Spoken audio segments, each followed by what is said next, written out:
August 16 വിശുദ്ധ റോക്കിന്റെ തിരുനാൾ. AD 1348 ഫ്രാൻസിലെ മോൺപില്ലിയാറിൽ വിശുദ്ധ റോക്ക് ജനിച്ചു. പിതാവ് മോൺപില്ലിയാറിലെ ഗവർണറായിരുന്നു. റോക്ക് ജനിച്ചപ്പോൾ തന്നെ അദ്ദേഹത്തിന്റെ നെഞ്ചിൽ ഒരു കുരിശടയാളം പോലെ ഒരു ചുവന്ന പാടുണ്ടായിരുന്നു. തന്റെ മാതാപിതാക്കളുടെ മരണശേഷം റോക്ക് തനിക്കുണ്ടായിരുന്ന സമ്പാദ്യമെല്ലാം പാവങ്ങൾക്ക് വീതിച്ചു കൊടുത്തു. പിന്നീട് അദ്ദേഹം തീർത്ഥാടകനായി അലഞ്ഞു. ഭിക്ഷക്കാർക്കും രോഗികൾക്കുമൊപ്പം ഉറങ്ങി. അവർക്കൊപ്പം ഭിക്ഷ യാചിച്ച് ജീവിച്ചു. ഒരിക്കൽ അദ്ദേഹം റോമിലേക്ക് ഒരു തീർത്ഥയാത്ര നടത്തുകയുണ്ടായി. ആ സമയത്താണ് ഇറ്റലിയിൽ പ്ലേഗ് പടർന്നു പിടിച്ചത്. പ്ലേഗ് രോഗം പടർന്നു പിടിച്ചപ്പോൾ രോഗികളെ സഹായിക്കാനും ശുശ്രൂഷിക്കുവാനും ആരും തയ്യാറായിരുന്നില്ല. രോഗം പടരുമെന്നുള്ള ഭീതി മൂലം രോഗം ബാധിച്ചവരെ അകറ്റി നിർത്താൻ എല്ലാവരും ശ്രദ്ധിച്ചിരുന്നു. ഇതറിഞ്ഞ വിശുദ്ധൻ അവിടെയുള്ള പ്ലേഗ് ബാധിച്ചവരെ മുഴുവനും പരിചരിക്കുകയും അവരോട് കൂടി കഴിയുകയും ചെയ്തു. മരണമടുത്തവർക്ക് രോഗിലേപനം ശുശ്രൂഷ നൽകി.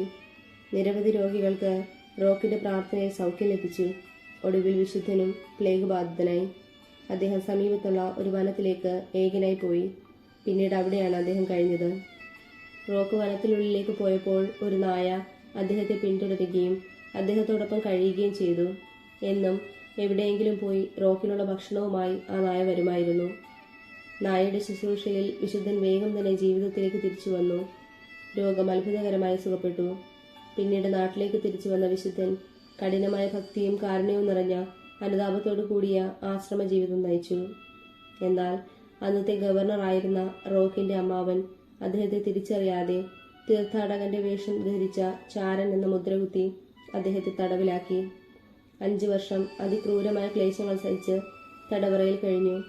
തന്റെ ജീവിതം അവസാനിക്കാറായി എന്ന് മനസ്സിലാക്കിയ വിശുദ്ധ റോക്ക് കുമ്പസാരിക്കുവാനായി ഒരു വൈദികനെ ആവശ്യപ്പെട്ടു. ആ വൈദികനിലൂടെയാണ് റോക്കിന്റെ വിശുദ്ധി എല്ലാവരും അറിഞ്ഞത്. 1327 ആ തടവറയിൽ കിടന്ന് വിശുദ്ധ റോക്ക് മരണം വരിച്ചു. അദ്ദേഹത്തിന്റെ മരണശേഷം നെഞ്ചിലെ കുരിശടയാളം കണ്ടപ്പോഴാണ് അദ്ദേഹം മുൻ ഗവർണറുടെ മകനാണ് എന്നെല്ലാവരും തിരിച്ചറിഞ്ഞത്.